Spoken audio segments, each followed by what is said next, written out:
Hello मेरे प्यारे विद्यार्थियों, मैं हूं प्रदीप चौधरी और आप सभी लोगों का हमारे YouTube चैनल PWP पर स्वागत है। आज हम लोग अपने इस लेक्चर में जो ये सॉल्यूशन चल रहा है चैप्टर नंबर 3 का एग्जाम्पल का, उसकी अगली कड़ी को लेकर के आगे बढ़ेंगे। आपको जैसा कि ज्ञात होगा, जो पिछला लेक्चर लिया गया था उसमें चैप्टर 3 के जो उदाहरण थे 1 से लेकर के 5 तक, उन सभी को हल करा दिया गया है। आज हम लोग देखेंगे उदाहरण नंबर 6 से 10 तक। और जितने भी ये प्रश्न दिए गए हैं या यहाँ पर लिखे गए हैं, ये सभी प्रश्न आपकी NCERT की किताब से है। आप इन प्रश्नों को NCERT की किताब में भी अपने देख सकते हैं।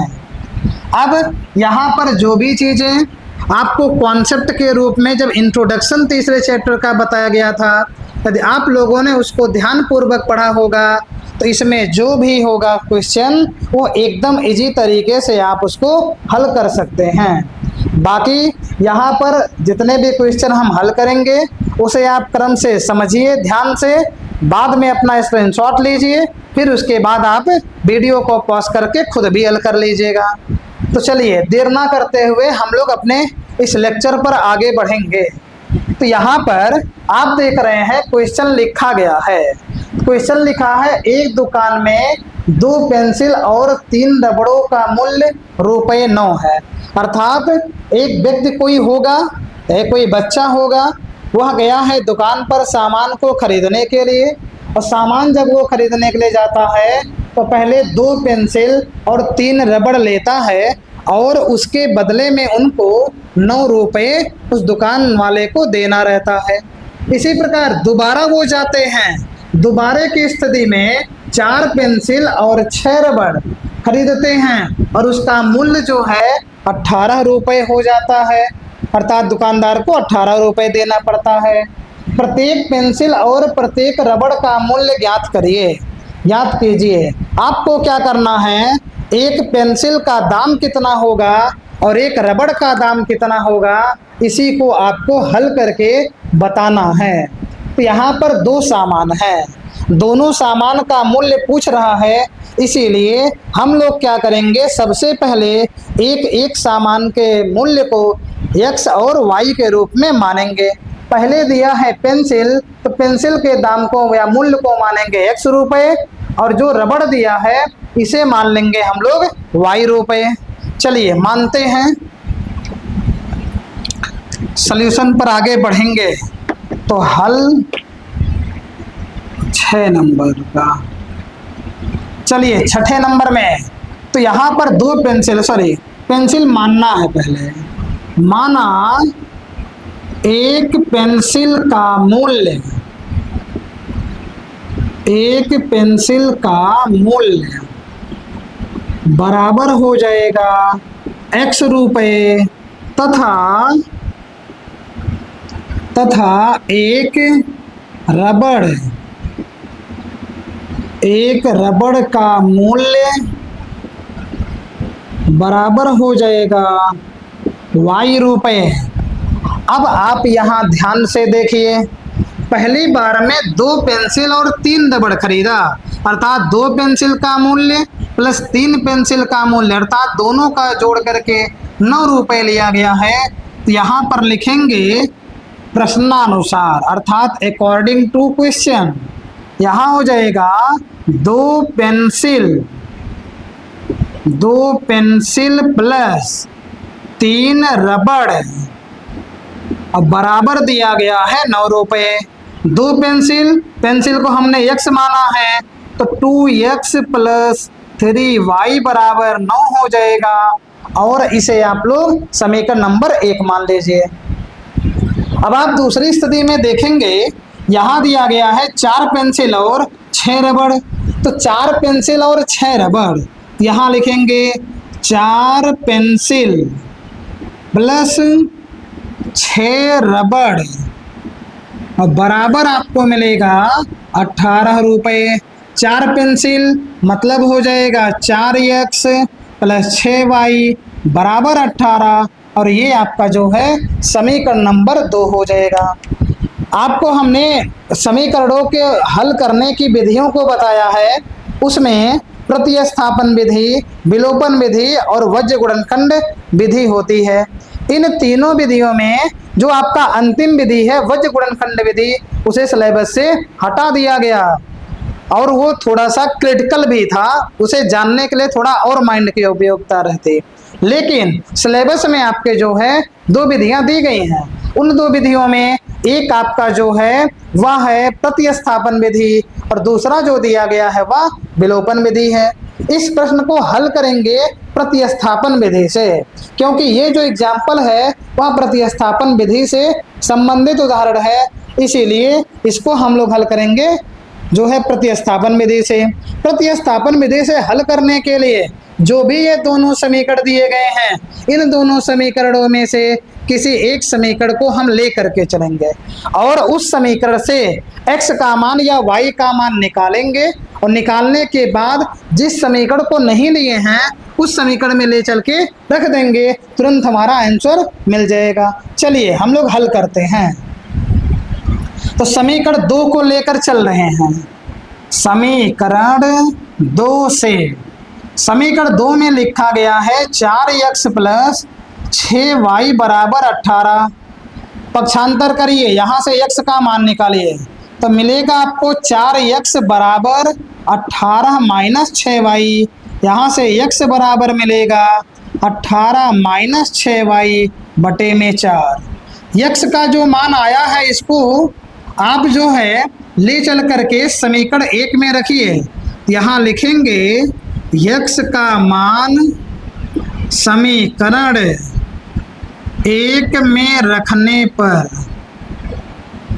समीकरण 1 में रखने पर, चलिए समीकरण 1 में रखिए।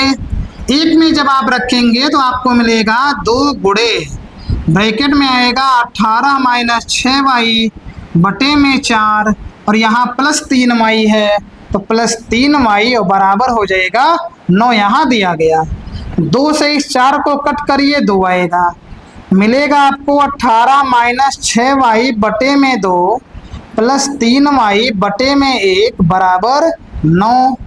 इन दोनों का एलसीएम लीजिए, तो एलसीएम जब आप लेंगे तो 2 मिलेगा।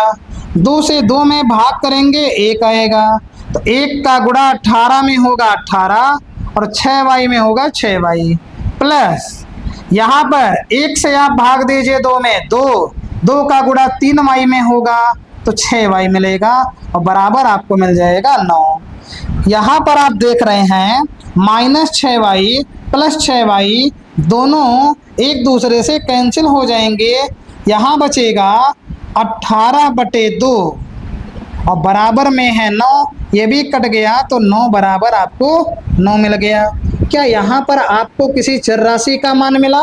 तो आप ध्यान पूर्वक देखेंगे यहाँ पर किसी चर राशि का मान मिल ही नहीं रहा है, संख्या के बराबर संख्या आ रही है। अर्थात जो ये समीकरण दोनों थे इसके अपरिमित रूप से अनेक हल होंगे।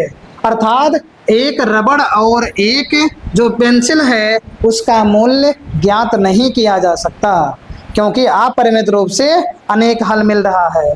तो आप यहाँ प्रश्न में देख रहे होंगे, यहाँ पर दिया था प्रत्येक पेंसिल और प्रत्येक रबड़ का मूल्य ज्ञात करने को। तो एक रबड़ के लिए जब देखेंगे या एक पेंसिल के लिए तो उसका मूल्य मिलेगा नहीं। तो आप ये कह सकते हैं कि इसके अपरिमित रूप से, इसके अपरिमित रूप से अनेक हल होंगे, अनेक हल होंगे। चलिए अनेक हल होंगे। अतः एक पेंसिल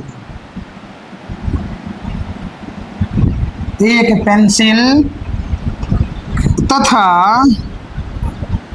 एक रबड़ का मूल्य ज्ञात नहीं किया जा सकता है, ज्ञात नहीं किया जा सकता है। ज्ञात नहीं किया जा सकता है।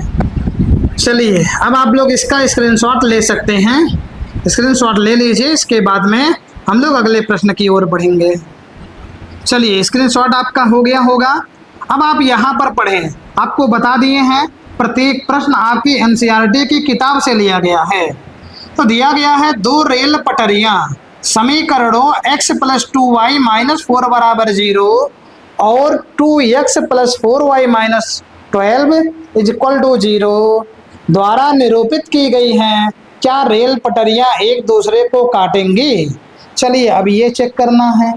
यदि आप ऐसा देखेंगे, हल करने पर कहीं संख्या के बराबर संख्या मिल जा रही है, अर्थात किसी चर राशि के बराबर, अर्थात x के बराबर कोई संख्या नहीं मिले और ना ही y के बराबर मिले, तब इसका मतलब है वह मान जो है किसी एक के लिए सही नहीं होगा, अपरिमित रूप से अनेक हल हो जाता है। तो आप यहाँ पर दो समीकरण दिए गए हैं, तो आप पहले इन दोनों समीकरणों को लिखिए और दोनों समीकरणों में से किसी एक समीकरण से x का मान निकाल करके ले करके आप चलिए। तो प्रश्न नंबर आपका हो जाएगा ये 7वां। चलिए 7वें को लिखेंगे। अब 7वां नंबर दिया गया है, पहला समीकरण x + 2y - 4 = 0, ये समीकरण 1 है। और लिखा गया है 2x + 4y और यहाँ पर लिखा है -12 = 0, ये समीकरण 2 है। आपको बता दें ये जो 6 और 7 है, ये दोनों आपका जो उदाहरण लिया गया है प्रतिस्थापन विधि से, इसीलिए इसको भी हम लोग प्रतिस्थापन विधि से ही हल करेंगे। चलिए अब आप ध्यान दें, इसमें ध्यान क्या देने वाली बात है कि प्रतिस्थापन विधि में आप चाहे समीकरण 1 को लेकर चलिए चाहे 2 को लेकर चलिए। अभी पिछले वाले में हमने समीकरण 2 को लेकर चला, 2 को लेकर चले, फिर जो मान आया x का उसे समीकरण 1 में कर दिए, लेकिन यहाँ पर बदलाव कर लेते हैं। चलिए अब कि हम लोग समीकरण 1 को लेकर चल रहे हैं, यहाँ लिखेंगे समीकरण 1 से, समीकरण 1 को लेकर चलिए, x + 2y - 4 = 0 है। यहाँ जब x का मान निकालेंगे तो जो ये +4 है बराबर के उधर जाएगा, सॉरी -4 है बराबर के उधर जाएगा, +4 हो जाएगा, +2y उस साइड में जाएगा, -2y हो जाएगा। अब आप इस x के मान को समीकरण 2 में रखिए, क्योंकि समीकरण 1 को लेकर चले थे तब जाकर के हमने x का मान निकाला था। अब आप इसे रखिए, तो लिखेंगे x का मान समीकरण 1 में, सॉरी 2 में रखने पर, चलिए समीकरण 2 में रख दीजिए। 2 में आप जब रखेंगे तो आपको मिलेगा, यहाँ 2 दिया है 2 लिख दिए, इन दोनों के बीच में गुणे का चिन्ह, यहाँ 4 - 2y और माइनस, ये तो आपका x का मान हुआ, +4y दिया है, 4y -12 बराबर दिया गया है 0। 2 का गुणा 4 में कराइए 8, यहाँ 2 का गुणा -2y में कराइए -4y और प्लस यहाँ 4y -12 = 0 हो जाएगा। यहाँ पर आप देख रहे हैं -4y + 4y कैंसिल हो जाएगा, मिलेगा 8 - 12 बराबर 0, घटा दीजिए -4 बराबर 0 मिल गया। क्या आप यहाँ भी पा रहे हैं कि x का मान किसी संख्या के रूप में मिला है या y का? तो आपको देखने से ये पता चल जाएगा इसमें x और y दोनों के मान प्राप्त ही नहीं हो रहे हैं। और यहाँ कहा था क्या एक दूसरे को ये काटेंगे, तो इसका कोई हल ही निश्चित नहीं मिल रहा है। तो यहाँ पर आप लिख दीजिए इसका कोई मान नहीं है। जैसे यहाँ पर एक दूसरे को काटती, अर्थात एक कोई उत्तर मिलना चाहिए था, लेकिन यहाँ पर कोई उत्तर नहीं मिल रहा, अर्थात आप ये लिख सकते हैं इसका कोई हल नहीं है, इसका कोई हल नहीं है। अतः क्या रेल की पटरियां एक दूसरे को काटेंगी? अतः अतः रेल की पटरियां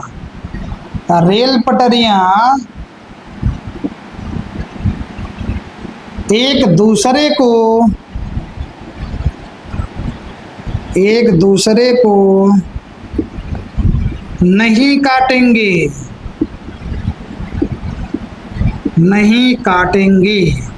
ये आपका जो है सॉल्यूशन आपका क्लियरली हो गया प्रश्न नंबर 7 का। चलिए आप लोग इसका भी स्क्रीनशॉट ले लीजिए। चलिए स्क्रीनशॉट हो गया। अब हम लोग चलेंगे अपने अगले प्रश्न की ओर। अगले प्रश्न में आप ध्यान से पढ़िए और ध्यान ये भी रखिए, ये जो उदाहरण लिया गया है ये विलोपन विधि से संबंधित है।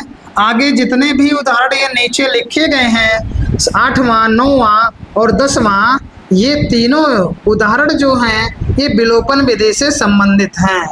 विलोपन विधि के नियम के उदाहरण में दिए गए थे। इन तीनों को हम लोग विलोपन विधि से हल करेंगे, तो आप तीनों को देखेंगे बारी बारी से, आपको अच्छे से समझ में आ जाएगा। आप जो बोला जाता है इस चीज पर ज्यादा ध्यान दीजिए, क्योंकि यही नियम है। बाकी क्वेश्चन आपकी किताब में है, वहां से भी पढ़ के समझ सकते हैं। दिया है 2 व्यक्तियों की आय का अनुपात 9:7 है। अर्थात 2 व्यक्ति हैं, आय का मतलब होता है कमाना। अर्थात 2 व्यक्ति हैं और वो कमाते हैं, तो एक व्यक्ति कमाता है 9 भाग और एक व्यक्ति कमाता है 7 भाग। दोनों में अनुपात है 9:7 का। और उनके खर्चों का अनुपात 4:3 है। और खर्च कितना करते हैं? 4:3 के रूप में।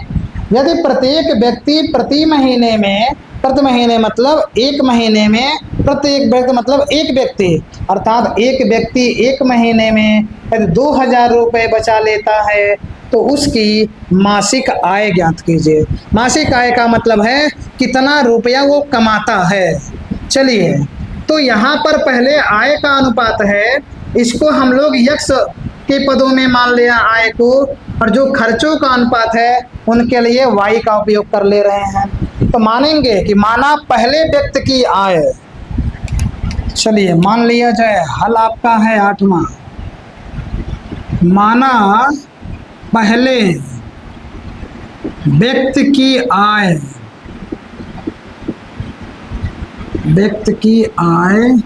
बराबर आपको मिलेगा 9x ऐसे, तथा दूसरे व्यक्ति की आय बराबर हो जाएगा 7x। चलिए खर्च को भी निकाल लें। माना पहले व्यक्ति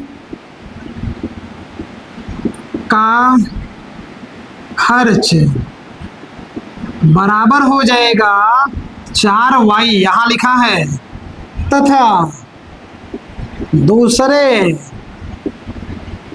व्यक्ति का खर्च बराबर हो जाएगा 3y। चलिए आपको बता दिया गया, जो व्यक्तियों की आय थी उनको हमने x ले लिया x के पदों के रूप में, और जो उनके खर्चे दिए गए थे उसको हमने y के रूप में ले लिया। अब आप सोचिए, प्रत्येक व्यक्ति 2000 रुपये बचाता है। बचाने से तात्पर्य क्या है कि जितना कमाया था उसमें से जितना खर्चा कर दिया गया है उसको घटाएंगे, तब जाकर के जो बचेगा वही उनका बचत कहलाएगा। अर्थात आय माइनस खर्च बराबर हो जाएगा बचत। तो कितना कमाया है उसमें से कितना उन्होंने खर्चा किया है उसको घटाएंगे, फिर बाद में बराबर जो बचेगा वह 2000 रुपये होगा। और यहाँ पर जो है हम लोग दोनों व्यक्तियों का ले करके चलेंगे, तो यहाँ लिख लेंगे अकॉर्डिंग टू क्वेश्चन। चलिए पहले व्यक्ति के लिए निकालते हैं। तो पहले व्यक्ति का बचत भी 2000 है, तो पहले व्यक्ति का बचत निकालने के लिए पहले व्यक्ति की आय में से पहले व्यक्ति का खर्च घटाएंगे। तो यहाँ लिखेंगे पहले व्यक्ति की आय माइनस माइनस पहले व्यक्ति का खर्च, पहले व्यक्ति का खर्च, और बराबर यहां पर मिलेगा आपको सीधे 2000। यहां पहले व्यक्ति की आय जो है 9x माइनस खर्च है 4y बराबर 2000 हो जाएगा। इसको समीकरण 1 मान लीजिए। इसी प्रकार आप दूसरे व्यक्ति के लिए देखेंगे तो आपको सीधे मिलेगा 7x माइनस 3y। इसको ऐसे लिख दिया जा रहा है 7x माइनस 3y बराबर, ये भी आपको मिलेगा 2000। समीकरण 2 मिल गया। अब आपको विलोपन विधि से हल करना है। ध्यान से बातों को सुनिएगा। विलोपन विधि से हल करने के लिए जो भी समीकरण दिए होते हैं उसमें चाहे दोनों समीकरणों में x का गुणांक सेम हो या फिर दोनों समीकरणों में y का गुणांक सेम होना चाहिए। तो x का गुणांक आप दोनों समीकरणों में मिलाइए। यहाँ 7 है, यहाँ 9, अर्थात ये दोनों बराबर नहीं है। y के गुणांक को मिलाइए, y का गुणांक यहाँ 3, यहाँ 4, ये भी गुणांक बराबर नहीं है। हमने क्या कहा, विलोपन विधि वहीं लगेगा जहां पर दोनों समीकरणों में या तो x के गुणांक दोनों बराबर हो जाएं, यहाँ 9 है तो यहाँ 9 हो जाए, या यहाँ 7 है यहाँ 7 हो जाए, या फिर यदि x का गुणांक सेम नहीं है तो y का गुणांक सेम होना चाहिए। और y का गुणांक सेम होने के लिए या तो दोनों जगह पर 3 रहे या तो दोनों जगह पर 4 हो। और यदि कहीं बराबर नहीं है, जैसा कि यहीं पर आप देख रहे हैं बराबर नहीं है, इसके लिए जिसके गुणांक को बराबर करना चाहते हैं, है ना, उसके संख्याओं को देखिए कि ऐसी कौन कौन सी संख्याएं बाहर से ला करके हम लोगों को गुणा करानी पड़ेंगी जिससे उनके गुणांक जो है वह समान हो जाए। तो आप यहाँ देखेंगे, यदि हम मान लीजिए इसका गुणांक y का जो है बराबर करना चाहें तो इस 4 में यदि हम 3 से गुणा करा दे 12, और इस वाले 3 में 4 से गुणा करा दे तो 12, मतलब पहले, और ये भी आप जान लीजिए एक पद में किसी में गुणा नहीं होता, जब भी गुणा होगा तो पूरे समीकरण में होगा। ऐसे यहाँ भी पूरे समीकरण में होगा। तो निष्कर्ष क्या निकल रहा है कि जब यहाँ 3 से गुणा करा रहे हैं तो समीकरण 1 में 3 से गुणा हो जाएगा। यहाँ पर आप देख रहे हैं तो इसमें जो है समीकरण 2 में जो है आपका इसमें 4 से गुणा कराया जाएगा। तो यहाँ पर हम लोग लिखेंगे कि समीकरण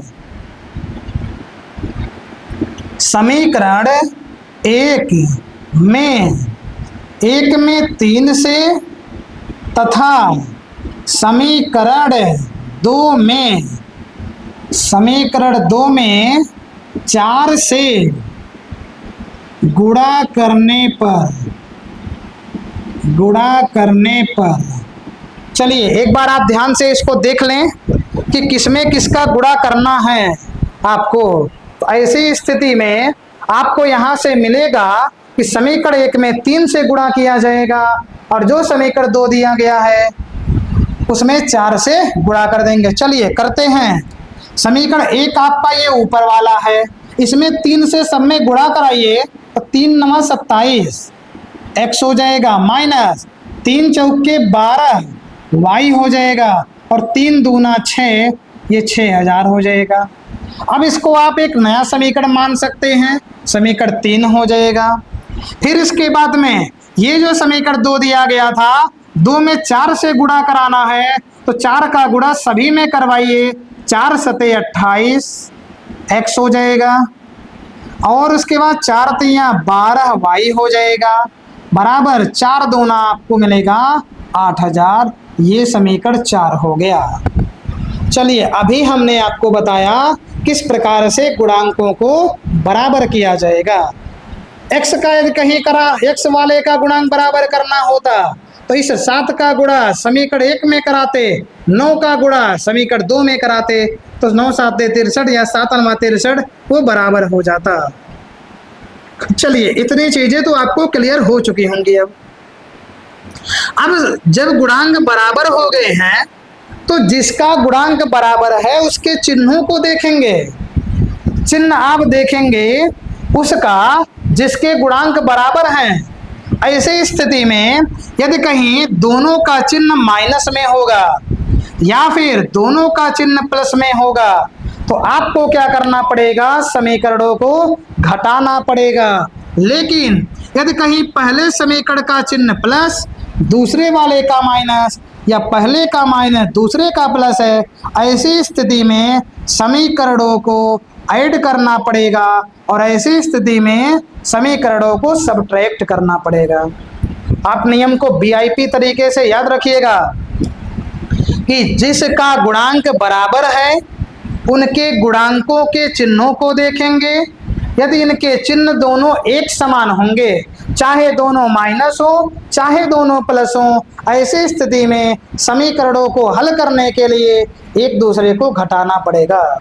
लेकिन यदि कहीं जिसके गुणांक बराबर हैं उसमें एक चिन्ह प्लस है एक माइनस या दो एक माइनस है दूसरा प्लस, तो ऐसी स्थिति में समीकरणों को जोड़ना पड़ता है।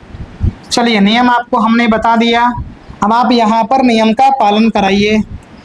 y का गुणांक बराबर है लेकिन दोनों के चिन्ह जो दिए गए हैं वो सेम हैं, समीकरणों को घटाना पड़ेगा।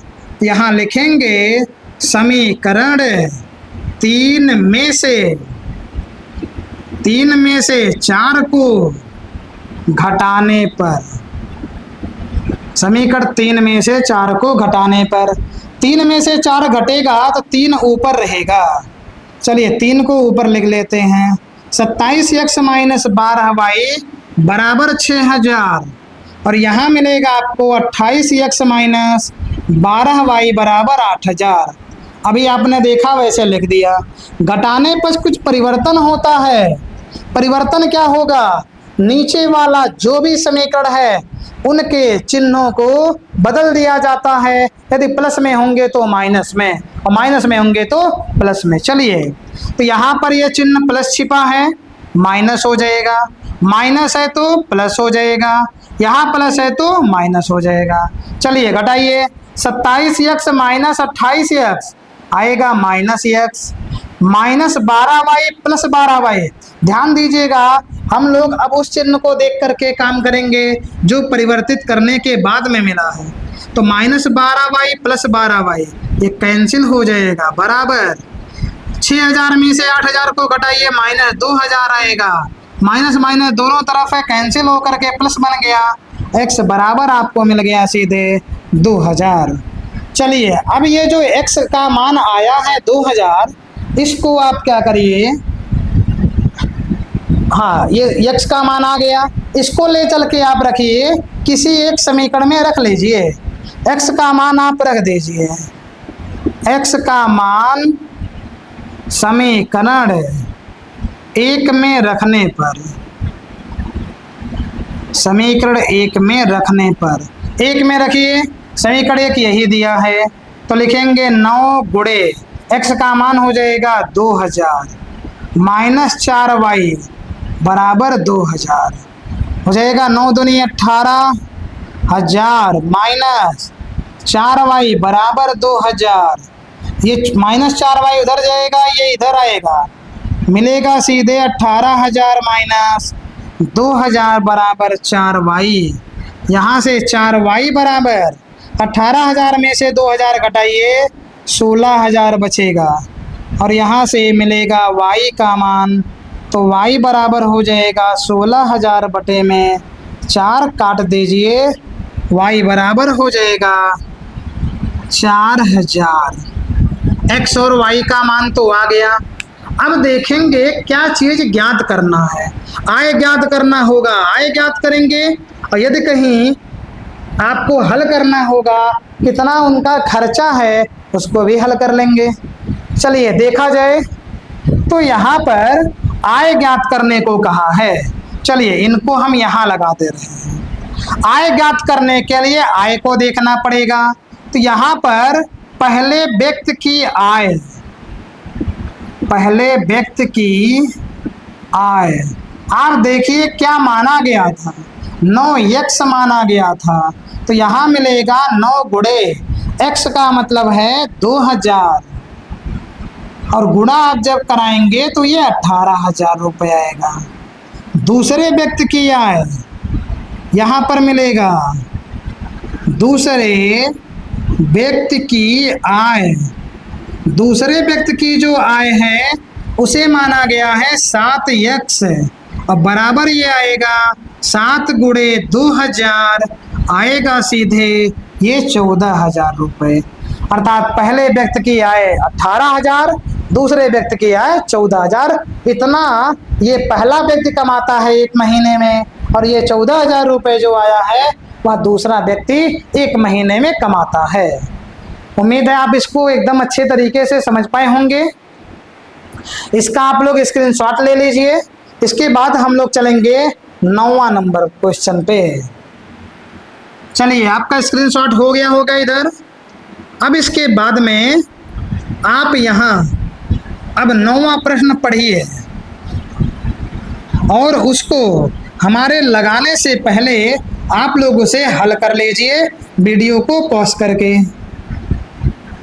इसके बाद में आप हमारे द्वारा लगाए गए जो भी प्रश्न होगा ये भी, इसके उत्तर को अपने से मैच कराइएगा। फिर देखिए क्या सही होता है कि नहीं सही होता।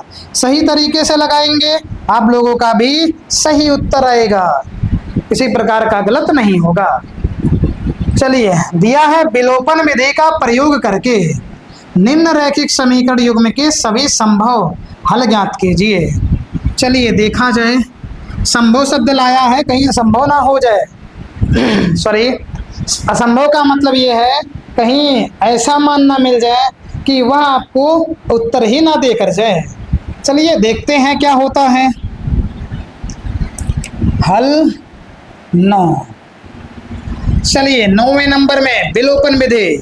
तो पहले समीकरण को लिखिए, 2x प्लस 3y बराबर 8 दिया है समीकरण 1, और यहाँ दिया गया है 4x प्लस 6y बराबर हो जाएगा 7, समीकरण नंबर 2। चलिए, विलोपन विधि के लिए जब भी दो समीकरण दिए जाएं तो सबसे पहले आपको देखना है कि दोनों समीकरणों में x का गुणांक सेम है कि y का गुणांक सेम है। यहाँ आप जब देखेंगे इन दोनों समीकरणों में x का गुणांक 2 और x का गुणांक 4 दोनों में अलग अलग दिया है। y के गुणांक को आप देखिए, पहले में 3 और दूसरे में जो दिया गया है 6, ये भी अलग हो गया। अब आप यहाँ पर ध्यान दें तो अब यहाँ हमको करना क्या पड़ेगा, ये देखना पड़ेगा कि आखिर क्या चीज किया जाए, या कौन सी संख्या बाहर से ला करके गुणा कराएं कि इनके जो गुणांक है वह सेम हो जाए। मान लीजिए आप y का गुणांक सेम करना चाहते हैं।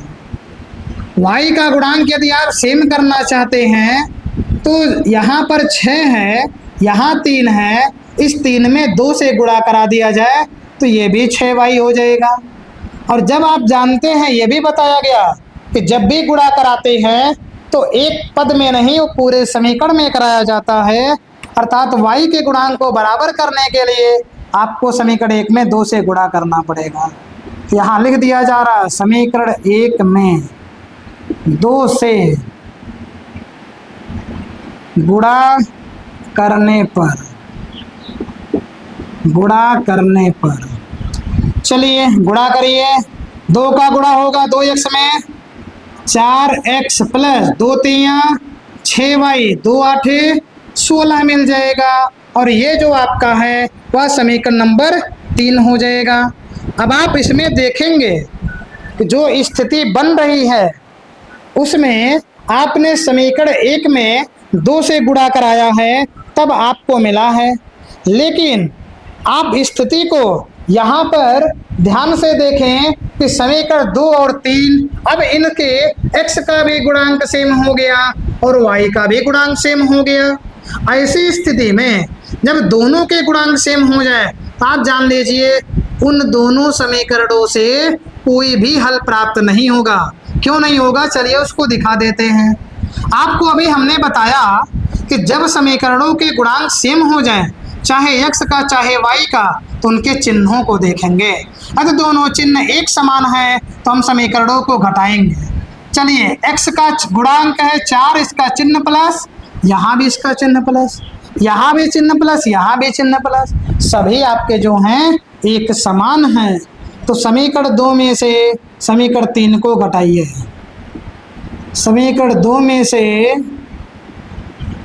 समीकरण 3 को घटाने पर, समीकरण 2 में से समीकरण 3 को घटाने पर, चलिए 2 ऊपर रहेगा, 4x प्लस 6y बराबर 7, यहाँ मिलेगा 4x प्लस 6y बराबर 16। घटा दीजिए।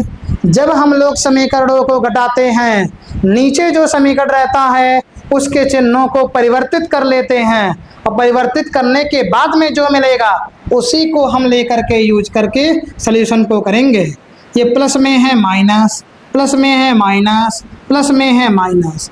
ये जो चिन्ह लगा रहे हैं ये 4 के सामने का चिन्ह देख के, प्लस है माइनस, यहाँ प्लस है तो माइनस, यहाँ प्लस है तो माइनस, ऊपर वाले से कोई मतलब नहीं है, आपको नीचे वाले के चिन्ह को देख करके परिवर्तित करना है। तो ये 4x में से 4 घटेगा, कट गया, दोनों 0 हो गया, बराबर 7 में से 16 को घटाइए, -9 हो जाएगा। अर्थात ये जो -9 आपको प्राप्त हो रहा है क्या किसी चर राशि के बराबर है? तो आप ये कहेंगे कि ऐसी स्थिति नहीं है, अर्थात जो है यहाँ संख्या के बराबर संख्या मिल रहा है, और ये कहा था इसके सभी संभव हल ज्ञात कीजिए, तो इसके कोई संभव हल नहीं है। यहाँ लिख देंगे कि इसके या इसका कोई संभव हल, कोई संभव हल नहीं है, इसका कोई संभव हल नहीं है। चलिए ये भी आपका जो है प्रश्न क्लियर हो गया। चलिए इसका भी आप लोग स्क्रीनशॉट ले लें।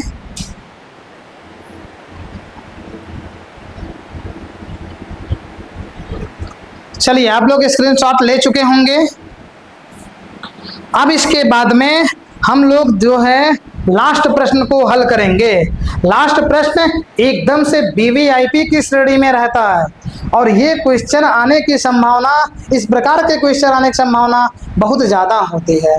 चलिए इसको भी देख लिया जाए, क्या कहते हैं ये, वो ध्यान पूर्वक समझिएगा। इससे इस प्रकार का क्वेश्चन एक्सरसाइज में भी आएगा, जिससे आप वहाँ पर हल कर लें। दिया गया है 2 अंकों की एक संख्या एवं उसके अंकों को उलटने पर बनी संख्या का योग 66 है। इसको तोड़ करके पढ़िए।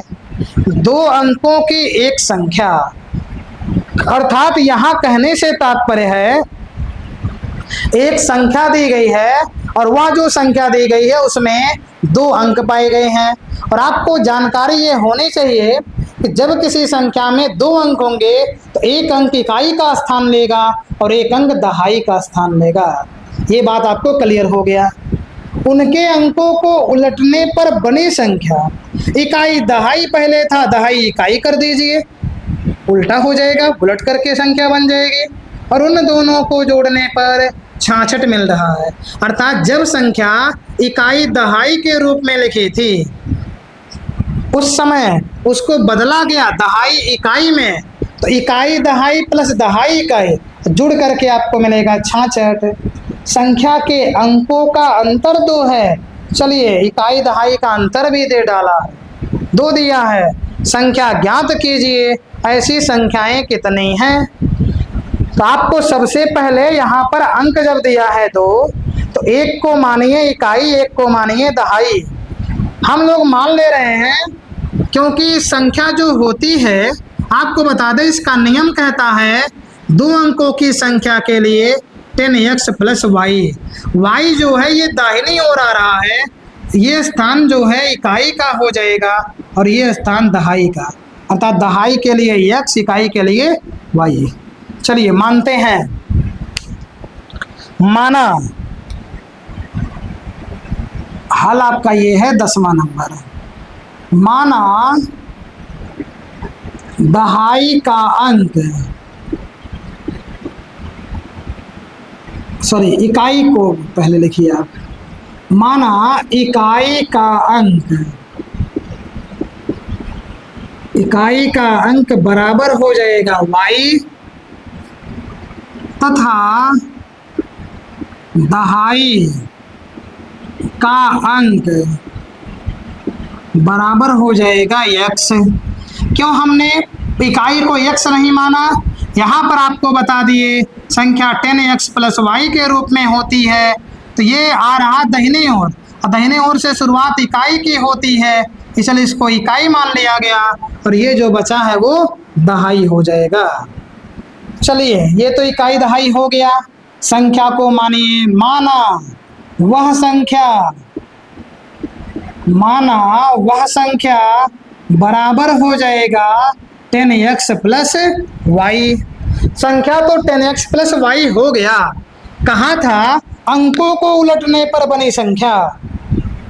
तो ये है आपका इकाई, ये है दहाई। इन दोनों को जब पलटेंगे तो इकाई के स्थान पे दहाई आएगा और दहाई के स्थान पे इकाई आएगा, अर्थात x के स्थान पे y और y के स्थान पे x। यहाँ लिखेंगे अंकों को पलटने पर, पलटने या उलटने दिया है, उलटने पर बनी संख्या, उलटने पर बनी संख्या। तो यहाँ जब बदलेंगे तो ये आपका हो जाएगा 10y प्लस x हो जाएगा।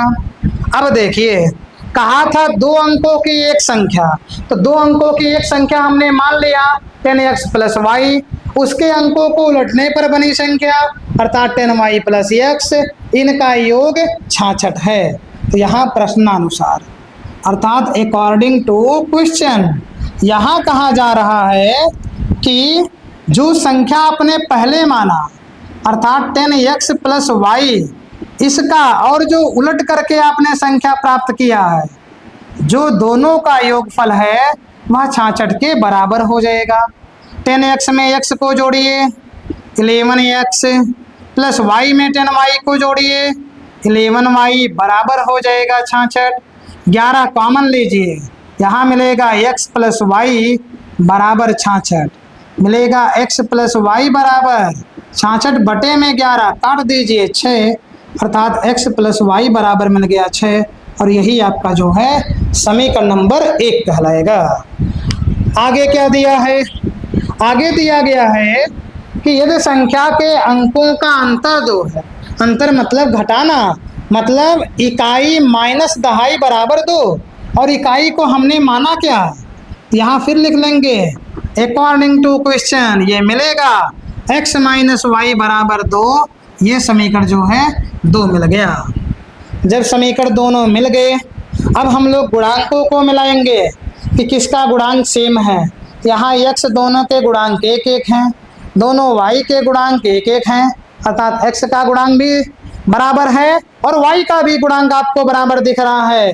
यहाँ पर जब x के गुणांक के चिन्ह को देखेंगे तो दोनों समान दिखेंगे, समीकरण को आपको घटाना पड़ेगा, और यदि आप y के चिन्ह को देख करके काम करना चाहते हैं, समीकरण को जोड़ना पड़ेगा। समीकरणों को जोड़ते समय यहाँ दूसरा जो समीकरण में चिन्ह का परिवर्तन होता है उसको नहीं किया जाता, लेकिन समीकरण को जब घटाते हैं तो चिन्हों में परिवर्तन अवश्य करना पड़ेगा। चलिए समीकरणों को जोड़ लेते हैं, क्योंकि अभी घटाने वाले पर आपको बताए भी हैं। समीकरण को जोड़ लेते हैं। समीकरण 1 व 2 को जोड़ने पर, 1 व 2 को जोड़ने पर, 1 को ऊपर रखिए x प्लस वाई बराबर 6, 2 को नीचे रखिए, जोड़ दीजिए। जोड़ने पर आपका दूसरे समीकरण का चिन्ह परिवर्तित नहीं होगा, x मिलेगा 2x plus y minus y cancel, 6 2 8, x बराबर 8 बटे में 2 कट जाएगा, 4 आएगा, x बराबर आपको मिल जाएगा सीधे 4। चलिए x का मान रखिए कहीं, समीकरण 1 में रख दीजिए। x का मान समीकरण 1 में रखने पर, समीकरण 1 में आप रखिए, समीकरण 1 दिया गया है x प्लस वाई बराबर 6, x का मान 4 प्लस वाई बराबर 6, y बराबर 6 माइनस 4, y बराबर आपको मिलेगा 2। अब यहाँ पर x और y तो निकल गया, संख्या ज्ञात करने को कहा है, तो संख्या यहाँ पर ज्ञात कर लेते हैं। संख्या जो है ज्ञात करना है, तो संख्या माने थे वही है संख्या, तो संख्या बराबर लिखेंगे 10x प्लस वाई। x का मान आप रखिए 10 गुणे x का मान 4 और प्लस y का मान 2 आएगा 40 प्लस 2 मिल जाएगा आपको 42। तो संख्या जो है यह आपको मिल गया 42। और यदि आप अंकों को पलटने पर निकालना चाहते हैं तो लिखेंगे अंकों को पलटने पर, पलटने उलटने कुछ भी लिख दीजिए, उलटने पर संख्या, चलिए संख्या निकाल दीजिए, इसके संख्या के अंकों को उलटिए, 4 की जगह 2, 2 की जगह 4 आएगा 24। चलिए ये भी आप उत्तर करिए, चाहे ये आप उत्तर कर दीजिए। तो ये तो आपका संख्या मिलेगा, ये अंकों को पलटने पर संख्या मिलेगी। ऐसी कितनी संख्याएं हैं, तो ऐसी 2 संख्याएं हैं, तो यहाँ लिख देंगे ऐसी केवल 2 संख्याएं, ऐसी केवल 2 संख्याएं हैं। चलिए अब आपका जितना भी एग्जाम्पल था इस चैप्टर में उसको हमने हल करा दिया। तो आप लोग इसका जो है पहले स्क्रीनशॉट ले लीजिए, फिर इसके बाद में आगे बढ़ें। चलिए स्क्रीनशॉट आपका हो गया होगा। अब आप यहाँ पर देखें कि जो है आज के लेक्चर में आपका जो उदाहरण है 6 से लेकर के और 10 तक इसको हल करा दिया गया। आप इसमें जो 2 नियम हैं, एक प्रतिस्थापन एक विलोपन, इन दोनों 6 और 7 जो प्रश्न दिए गए हैं इसमें प्रतिस्थापन विधि को लगाया गया है, और यहाँ पर जो 8 से लेकर के 10 तक हैं इसमें विलोपन विधि को लगाया गया है। एग्जाम्पल जो है जितने भी दिए गए थे सभी को हल करा दिया गया है।